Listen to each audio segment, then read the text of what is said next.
Bikin sop ayam ala resto ternama ini enak dan gampang banget. Kita masukkan dulu semua bahan bumbu halus. Ini pakai terasi juga ya. Aku pakai chopper dari Idealef biar halus. Terus kita tumis sampai harum. Ini pakai kompor induksi dari Idealef, tinggal dicolokin aja. Pemakaiannya nggak bikin pantat panci cepet hitam. Terus kita tumis sampai layu semua bahannya. Lanjut kita masak air sampai mendidih, lalu kita masukin ayam dan juga bahan bumbu yang udah kita tumis tadi. Kasih garam dan kaldu ayam, jangan lupa kita kasih merica juga, aduk yang rata. Masaknya aku pakai slow pressure cooker dari Idealef dan ini tutupnya bisa di lock jadi aman walaupun tekanan kuat ya, nggak bakalan mental nih kayak begini.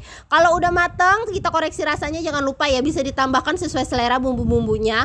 Terus kita kasih daun bawang, seledri dan juga bawang goreng, aduk yang rata, matikan kompor, angkat. Ayamnya sisihkan, dipisahin, terus kita potong-potong sesuai selera. Aku pakai pisau dari Idealef, pisaunya ini tajam banget, anti karat dan gak terkopek walaupun kita asah. Udah jadi saatnya kita sajikan deh sop ayam ala Pak Minnya. Ini enak banget, jangan lupa dikasih sambal sama bawang goreng ya biar makin nikmat. Ini disajikan hangat-hangat makin mantap. All cookware beli di Idealef.